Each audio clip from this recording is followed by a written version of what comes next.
Apocalipse capítulo 11, do verso 1 ao verso 14, o poder do cumprir o propósito. Nós temos exposto o livro de Apocalipse desde o capítulo 1 e chegamos agora no capítulo 11, irmãos, que bênção, né? Podemos chegar praticamente na metade do livro, bênção do Senhor, mas eu creio que Deus tem algo para falar ao seu coração, então tire qualquer distração da tua mente nesse momento.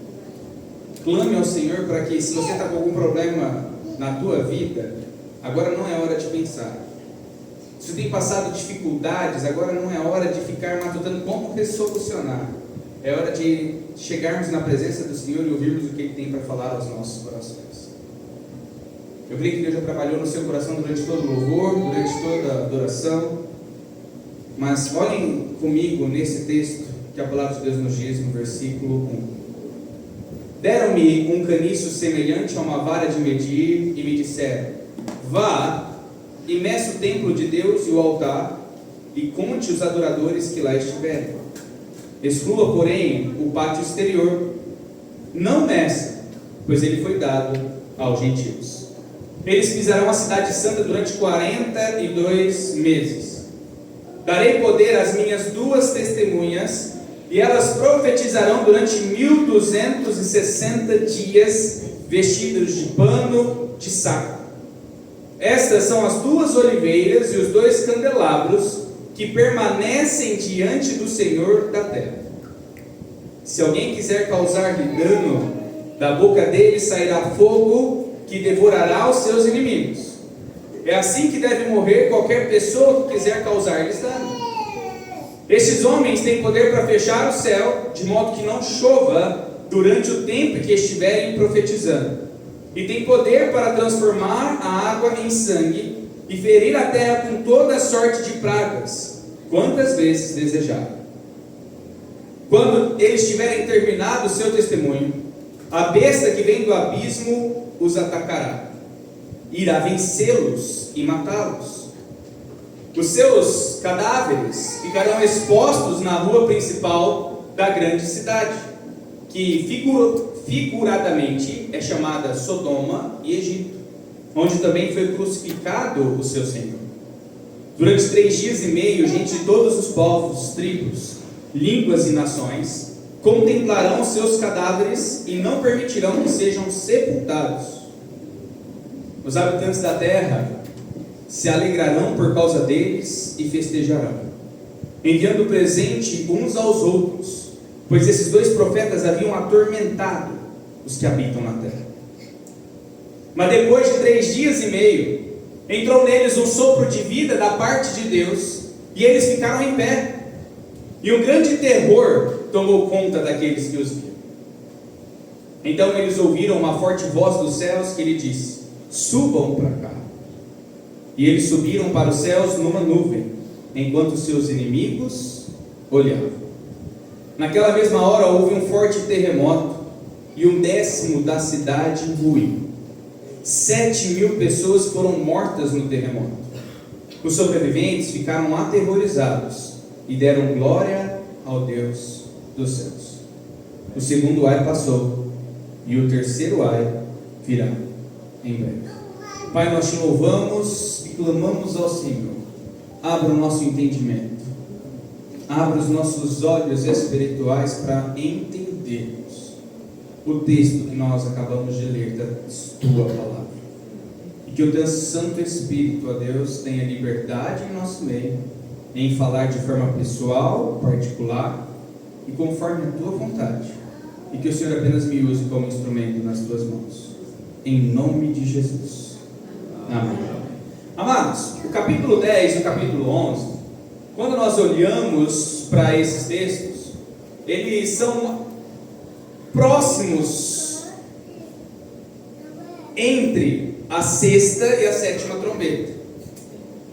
No capítulo 10 temos a visão de Cristo vindo tomar posse da terra, o anjo todo-poderoso pisando com o pé direito e o pé esquerdo, um sobre o mar e o outro sobre a terra. No capítulo 11 nós conseguimos enxergar a revelação de 2 testemunhas que profetizarão em Jerusalém durante a segunda parte da grande tribulação. Em primeiro lugar, nós precisamos entender o tempo que tudo isso acontece, né? Daniel capítulo 12, versículo 7, a parte B do versículo diz: haverá um tempo, tempos e meio tempo. Quando o poder do povo santo for finalmente quebrado, todas estas coisas cumprirão. Então, o que Daniel está profetizando na 70ª semana é que haverá tempo, tempos e meio tempo, 3 anos e meio. E quando o poder do povo santo for finalmente quebrado, para você poder entender, você precisa entender um pouquinho sobre a grande tribulação. Deixa eu dar um contexto geral. A igreja do Senhor Jesus vive nesta terra na dispensação da graça de Deus. Chegará um momento em que haverá um acordo de paz com Israel. E, gente, uma paz superficial. Governará a humanidade por 3 anos e meio. Quando isso for decretado, o anticristo assentar-se no trono e realizar uma oferta de um animal impuro para os judeus, quebrou o seu acordo. Eu não vou abrir para não perder muito tempo, mas Daniel revela tudo isso. E nós já estudamos Daniel e depois a gente pode até voltar e trabalhar sobre isso. Um porco será oferecido no altar, que era para ser oferecido um novilho no templo em Jerusalém. A igreja será arrebatada e não vai viver o dia do juízo de Deus sobre a terra. Então, o dia do juízo de Deus, ou o dia terrível do Senhor, que há de vir sobre a humanidade para tratar com o pecado, acontecerá nos próximos 3 anos e meio. E nós já vimos o que vai acontecer nesse tempo. Não sei se os irmãos se recordam, né? Haverá tratar, a ira de Deus vai mover coisas naturais da terra, o sol vai escurecer, a lua também, a terça parte dos animais marítimos vão morrer, 5 meses demônios vão atormentar pessoas, nós vimos nos capítulos anteriores. Depois 200 milhões de novos demônios serão soltos por mais de 1 ano, 1 mês e 1 dia, que vai matar parte da humanidade, mais 1/3 da humanidade. E tudo isso vai acontecer nesses próximos 3 anos, depois que a igreja foi arrebatada. Só que durante esses 3 anos e meio da grande tribulação, 2 testemunhas surgirão. 2 testemunhas surgirão para testemunhar algo.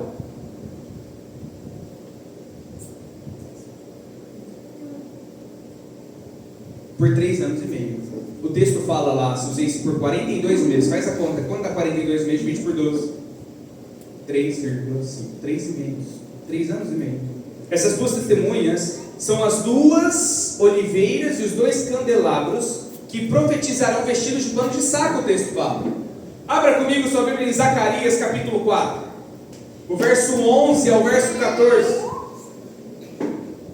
Olha o que diz o texto para você poder entender que é uma profecia se cumprindo no Apocalipse, que foi profetizado por Zacarias e agora se cumprindo no Apocalipse através das 2 testemunhas.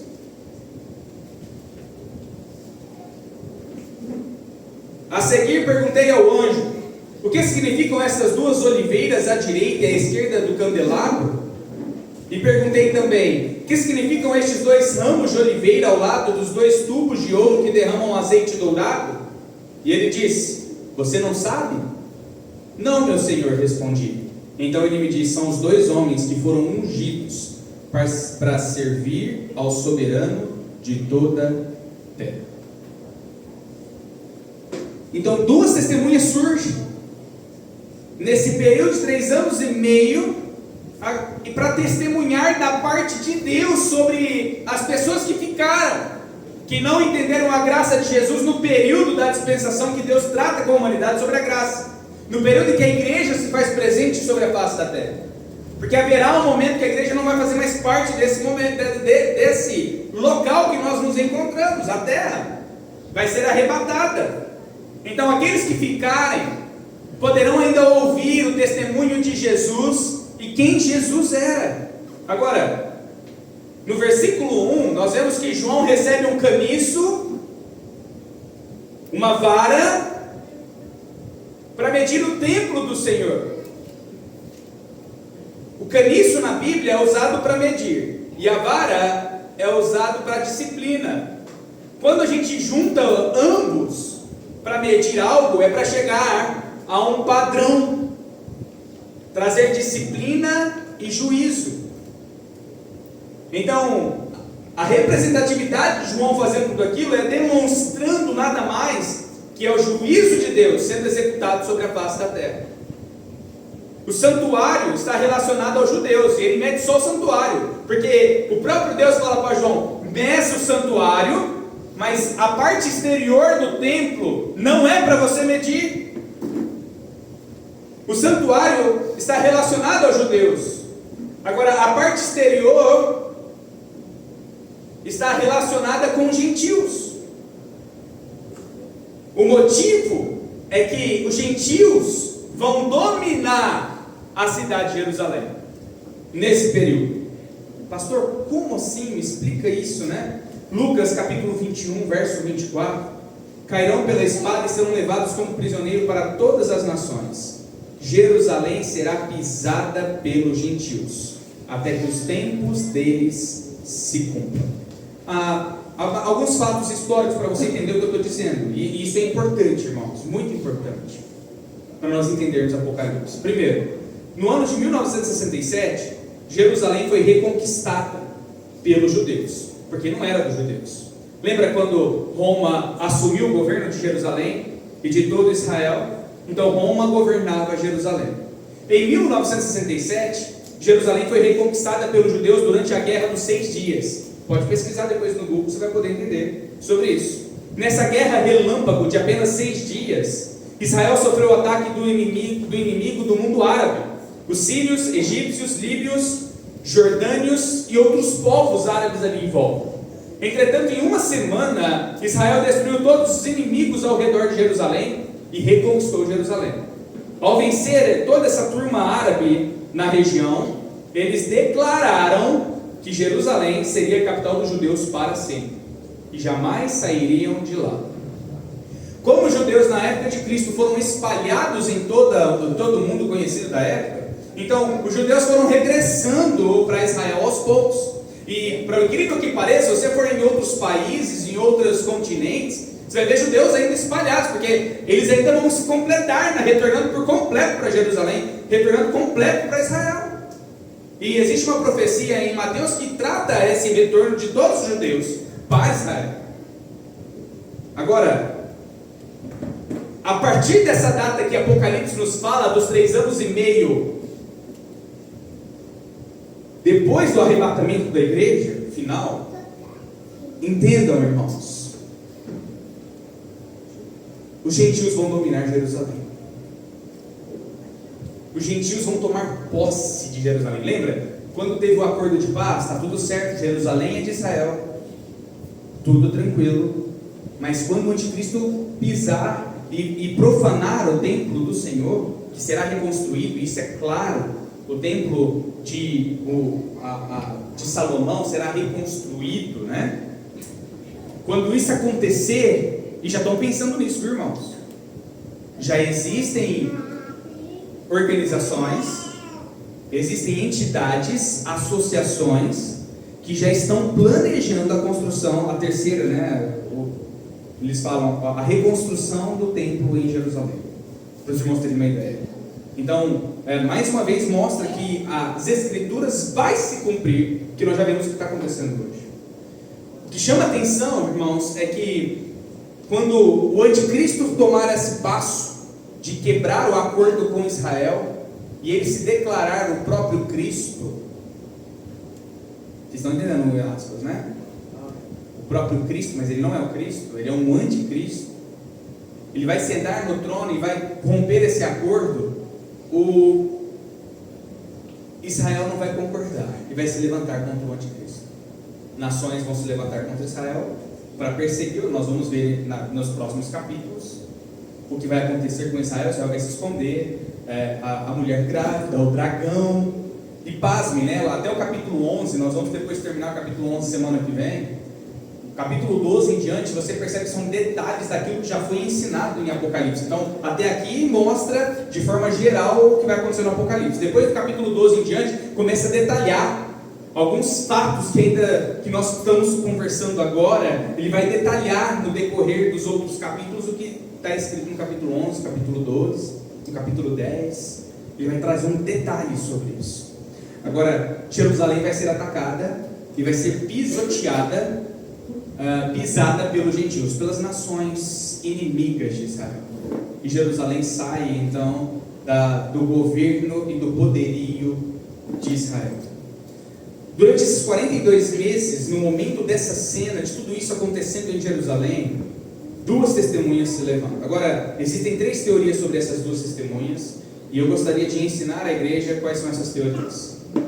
A primeira teoria, irmãos, é que são pessoas desconhecidas que vão se levantar naqueles dias para profetizar, não se tratando de nenhum personagem bíblico. Mas essa teoria é refutada por Zacarias, que nós lemos agora. Porque Apocalipse nos fala que são as 2 oliveiras que estão diante do Senhor. Então, se estão 2 oliveiras diante do Senhor, são pessoas que já nasceram. Elas já existem. Não é que ainda vão viver, vão nascer. Então, ela é refutada pelo profeta Zacarias e pelo próprio Apocalipse. Essa primeira teoria, então, é anulada. Mas muitos ainda falam sobre ela. A segunda teoria, irmãos, afirmam que trata-se de Elias e de Enoque. Porque foram os 2 personagens bíblicos no Antigo Testamento que não morreram. Eles foram trasladados aos céus. Falei certo, né? Meu português. Amém. Obrigado, meu irmão. Está aí assim, fazendo assim, ô glória. Às vezes eu erro na hora do português. Foi trasladado. O que significa? Eles foram elevados aos céus na presença do Senhor sem passar pela morte. E Hebreus capítulo 9, versículo 27 nos fala: aí o homem está ordenado a morrer uma só vez, vindo depois disso o juízo final, onde Deus vai julgar as nossas obras. Agora, amados, é refutável essa teoria. É anulada, porque Enoque viveu muito antes de Israel. E o livro de Apocalipse, e no Apocalipse Deus vai tratar com a nação de Israel. E Enoque não faz nem parte dos patriarcas. Faz parte dos patriarcas que antecedem Israel. Provavelmente 3.000 anos antes de Jacó.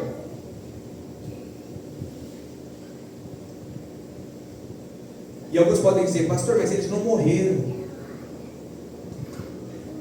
Mas Hebreus 9, 27 fala que precisa passar pela morte. Tá, mas e a igreja arrebatada vai passar pela morte? Então não é necessário passar pela morte, pode ser transformado.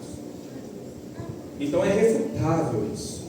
Agora, a terceira teoria, e a que nós concordamos e cremos, é que essas 2 testemunhas são Elias e Moisés. Alguns discordam que sejam Moisés, porque o texto lá em Josué fala que Moisés morreu, que o corpo dele foi nem encontrado. Agora, por que Moisés morreria 2 vezes? Sim, em Hebreus 9, 27 fala que o homem está ordenado a morrer uma só vez, vindo depois disso juízo. Mas não foi. Teve pessoas no decorrer da história da igreja de Jesus que morreram 2 vezes. Lázaro foi ressuscitado, morreu 2 vezes. Eutico foi ressuscitado pelo apóstolo Paulo, morreu 2 vezes. A filha de Jairo foi ressuscitada, morreu 2 vezes. Então não podemos usar isso. Então nós cremos, por algumas características bíblicas, que essas 2 testemunhas é Elias e Moisés. Primeiro, Moisés e Elias estiveram juntos no Monte da Transfiguração. Mateus capítulo 17, versículo 3. Moisés representa a lei e Elias representa os profetas. E os judeus conhecem o que nas suas mãos? Que livro que eles têm nas mãos? O Pentateuco, o Antigo Testamento. Então ele tem a lei e os profetas. Eles consideram eles como pessoas de autoridade. Os judeus chamavam o Velho Testamento de a lei e os profetas. As obras das duas testemunhas são semelhantes às obras que eles fizeram no Antigo Testamento. Pasmem, né? É impressionante como eles vão ter poder para permitir que não chova durante o seu ministério. Quanto tempo dura o seu ministério? 42 meses? 3 anos e meio. Quanto tempo a terra ficou sem chover na época do rei Acabe? 3 anos e meio. Quem foi o profeta que profetizou e cumpriu-se naquela época do rei Acabe? Elias. Depois o texto fala que a água potável vai se transformar em sangue. Quando Moisés, a primeira praga do Egito, foi falar com o faraó para libertar o povo, qual foi a primeira praga, a primeira ação milagrosa que Deus operou? Transformou a água em sangue. Então, nós vemos que as obras a qual estão sendo citadas em Apocalipse são as mesmas obras que esses homens foram usados por Deus para exercer no Antigo Testamento. A vinda das duas testemunhas, irmãos, representa a consumação da graça, da misericórdia e da paciência de Deus para com os judeus. Irmãos, como Deus é maravilhoso. Mesmo os judeus não recebendo Jesus quando ele veio, lembra que em João capítulo 1 fala, mas não receberam, antes amaram mais as trevas do que a própria luz, que é Jesus. Então, a vinda dessas testemunhas é para transmitir uma só palavra, uma informação a todos os judeus, que Jesus Cristo, a qual foi crucificado, morto e sepultado, ressuscitou, e Ele é o próprio Messias prometido no Antigo Testamento, para que os judeus pudessem ouvir. Então essas duas testemunhas de grande peso para os judeus vão testemunhar e falar da obra de Cristo, para que os judeus creiam que Jesus é o Messias, o Salvador e o Senhor de toda a terra. Agora, o testemunho a respeito de Cristo, eles vão profetizar vestidos de sacos. Os sacos de pano é como um luto, um pesar. Eles não vão pregar o evangelho da alegria, mas de luto, advertindo o povo a fugir da adoração do anticristo. O anticristo vai fazer coisas sobrenaturais, irmãos. O anticristo vai fazer sinais. O anticristo vai operar sinais para que as pessoas possam adorar como se ele fosse o próprio Cristo. É um falso Cristo.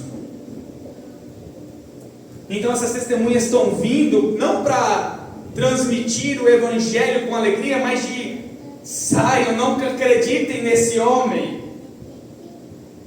Esse homem é um Cristo falso, não é o Messias já veio, ele já cumpriu as profecias descritas no Antigo Testamento. E Deus é tão maravilhoso, irmãos, que durante a testemunha desses dois homens, das duas oliveiras, qualquer pessoa que se levantar contra eles para destruí-los ou matá-los, durante esse período, eles vão profetizar e vão ser fogo das suas bocas, o texto fala. E as pessoas vão morrer. É um poder dado por Deus a essas testemunhas, para permitir que o propósito de Deus se cumpra através dessas duas testemunhas. Por isso o título da mensagem: o poder do cumprir o propósito. O poder vem de Deus. As testemunhas eram instrumentos do Senhor para testemunhar, e Deus lhes dera o poder a eles, para que eles pudessem testemunhar durante esse período, esse 3 anos e meio. Agora, no final do seu ministério, irmãos, eles serão mortos pelo anticristo. versículo 7. A besta mencionada aqui é o anticristo que vai subir do abismo, do mar. Ele fará guerra com essas duas testemunhas, porque imagine o anticristo sentado no trono, em Jerusalém, reinando no lugar que é da pessoa de Jesus Cristo, ele se fazendo o próprio Cristo. Nós vamos ver mais à frente, depois dos detalhes do livro de Apocalipse, o anticristo vai ser ferido de morte. E por 3 dias vai estar morto, e o falso profeta vai levantá-lo da morte, para que ele possa ser realmente conhecido para as pessoas daquela época como o próprio Cristo, mas não é um falso Cristo. Vai realizar prodígios. E na hora que duas testemunhas se levantam contra ele, contra o poder dele, contra a autoridade dele, ele vai fazer guerra com essas duas testemunhas, até conseguir matá-los. E depois dos 3 anos e meio concretizados, do tempo que Deus havia dito que eles testemunhariam, essas duas testemunhas, eles serão mortos pelo anticristo.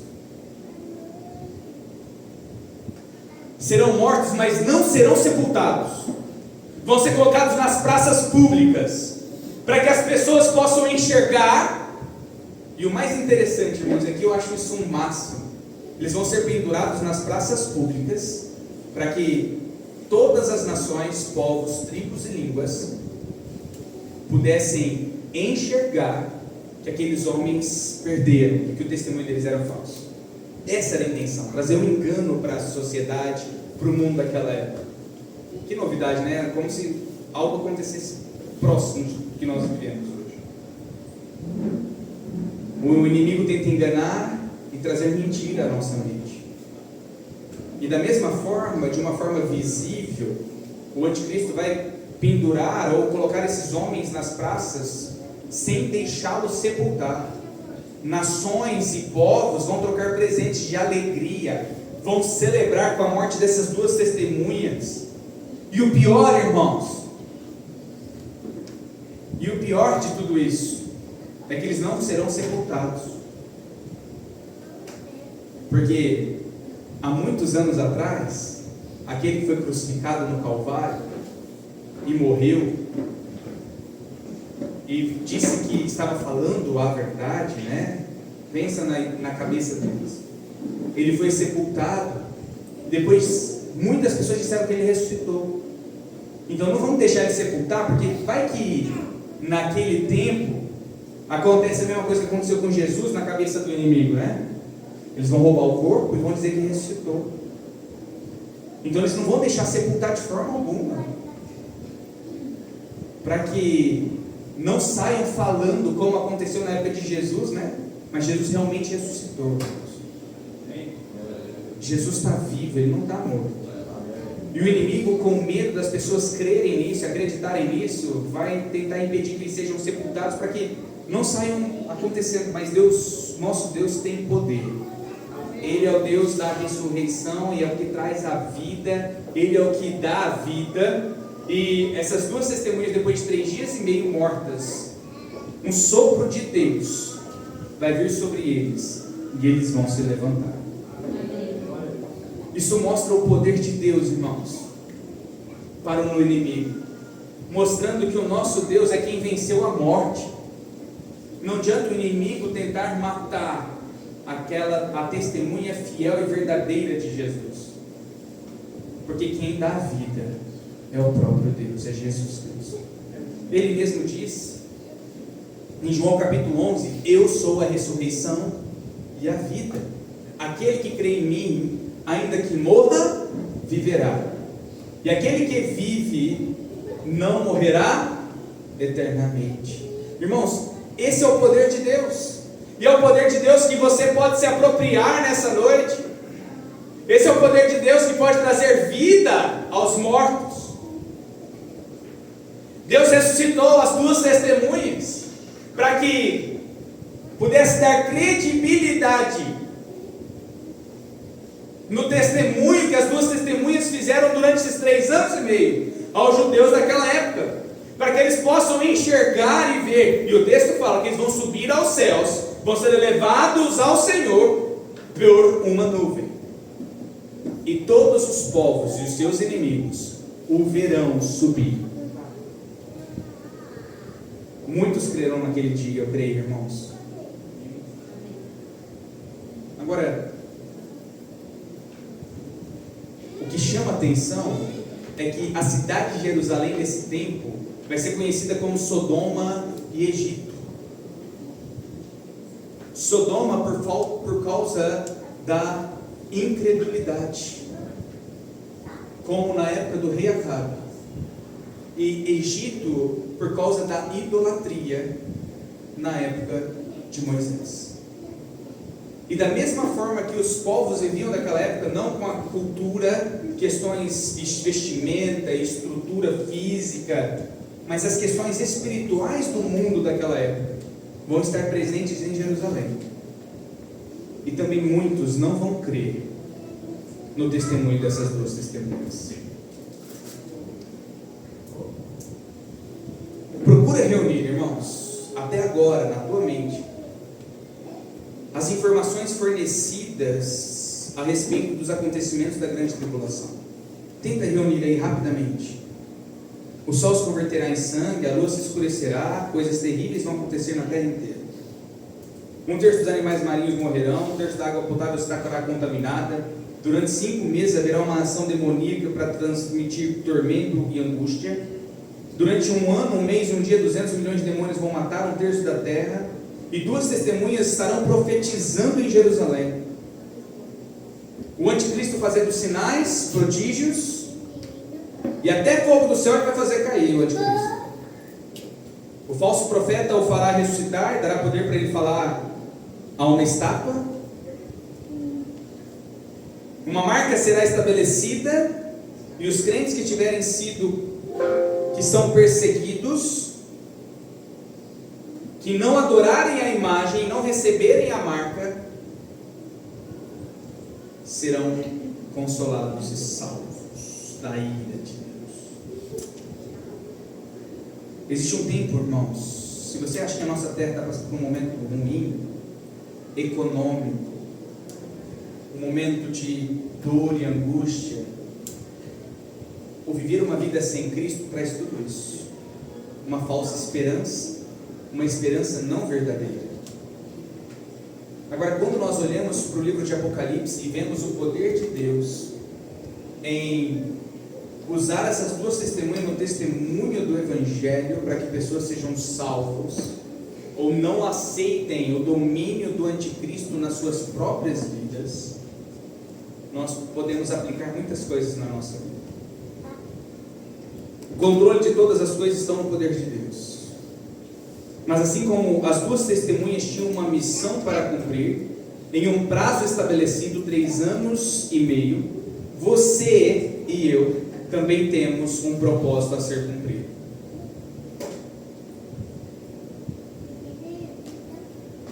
Pelo prazo que o Senhor tem nos permitido estar vivos aqui.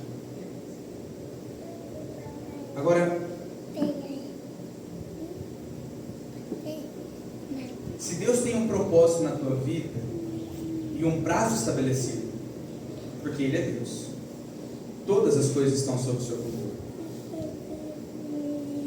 Durante o período da execução da missão ou do propósito que Deus tem colocado sobre você, muitos irão te zombar, não vão te dar ouvidos, você vai ser caluniado, farão piada sobre a tua vida,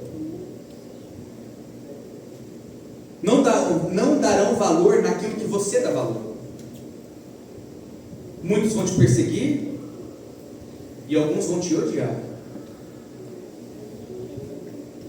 mas nada fez com que essas duas testemunhas parassem de testemunhar, porque eles sabiam que o poder de Deus, a vida do Senhor estava sobre eles, mesmo sabendo que depois dos 3 anos e meio eles poderiam morrer. eles não pararam. As testemunhas foram mortas, mas ressuscitaram. Agora eu te pergunto, essa vida nossa é passageira. Você talvez já tenha ouvido falar da ressurreição de Jesus, da boca de alguém, e perceba que a vida depois da morte desse corpo não acaba aqui. Existem destinos para minha alma. E para um pouquinho e escuta o que eu tenho para falar agora. Se você crer em Cristo, você tem um lar preparado pelo Senhor. Mas se você não crer, irmãos, vai viver no fogo eterno de lava e enxofre. Não tem outra oportunidade. As duas testemunhas vieram para testemunhar. As duas testemunhas vieram para proclamar essa mensagem. Se você crer, tem esperança de vida pós-morte com o Senhor. Mas se você não crer, o que te reserva é um lago de fogo e enxofre, conhecido como inferno na palavra de Deus. Agora, você sabe qual é o tempo da tua vida?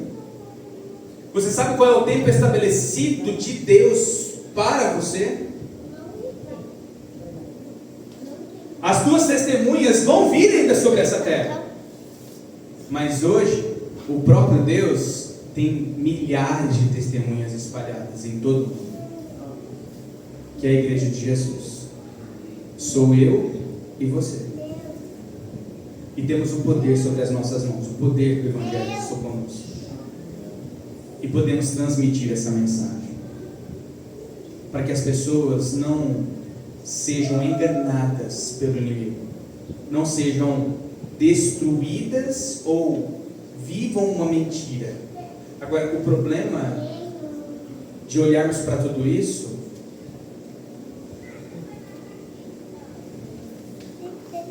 mesmo diante das dificuldades, as testemunhas continuaram testemunhando. E a minha pergunta é: eu faço parte da testemunha do Senhor? Qual é o meu medo no meu coração de levantar a bandeira e dizer que eu sou do Senhor?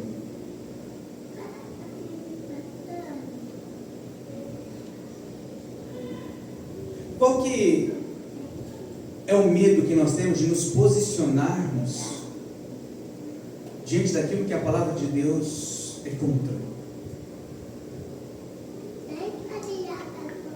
Essas testemunhas não tiveram medo, irmãos, porque sabiam que o poder de Deus estava com eles.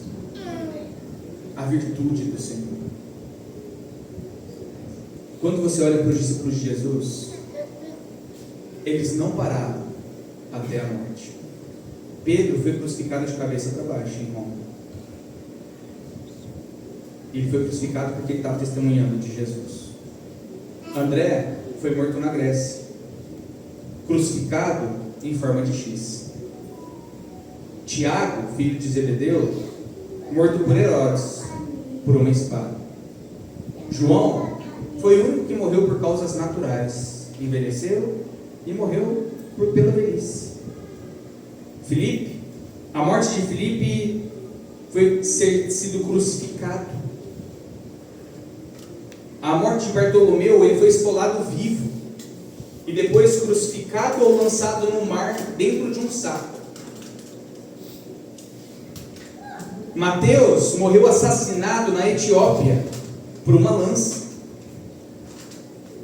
Tomé morreu na Índia, atingido por uma lança. Tiago, filho de Alfeu, foi apedrejado e espancado em Jerusalém.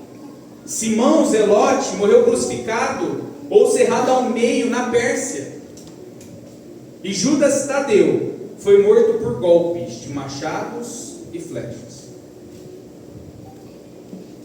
Sabe por que esses homens morreram, irmãos, nesta terra? Porque eles não pararam de testemunhar. Agora, sabe onde eles estão?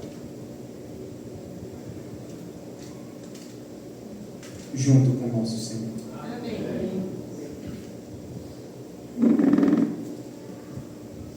As duas testemunhas nos constrange, pelo menos me constrange, a olhar e ver que enquanto o mundo está completamente cego e vivendo uma mentira, eu que tenho a verdade preciso testemunhar. Eu que conheço a verdade absoluta de Deus. Não existe meia verdade. Não existe uma verdade relativa. É uma verdade absoluta. Sim, sim, não, não, talvez, não sei. Isso não é de Deus. E tem muita gente que se diz cristão,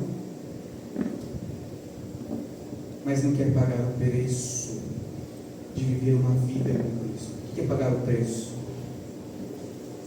Morrer para você e permitir que Cristo viva em ti. Você não precisa fazer nada, irmãos. Hoje, na parte da manhã, nós falamos sobre João capítulo 15, dizendo que o Senhor Jesus nos considera como amigos quando nós obedecemos a Ele. Agora, essas duas testemunhas, sem saber qual seria o seu fim, só sabiam que tinham que profetizar, testemunhar, foram fiéis até a morte. E você? Será que você é fiel até a morte?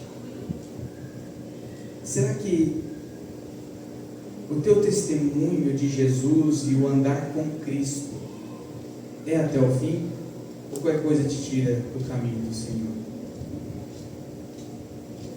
Amados, a graça de Jesus é salvífica e nos traz vida, mas não essa vida terrena, mas uma vida eterna. Então, escutem com muito carinho. Se você ainda não conhece ou não entende sobre uma vida eterna dada por Cristo, você está condenado a morrer um dia e abrir os seus olhos no inferno. Agora, Jesus morreu na cruz por você e derramou o seu sangue para carimbar o teu passaporte e reservar uma esperança eterna na glória. E sabe o que você precisa fazer, irmãos? Para viver isso, para viver essa esperança, para viver essa vida de Cristo, você não precisa fazer nada, somente crer que Jesus é o Filho de Deus e que morreu por você na cruz do Calvário, e que o sangue dele te purifica e perdoa todo o teu pecado.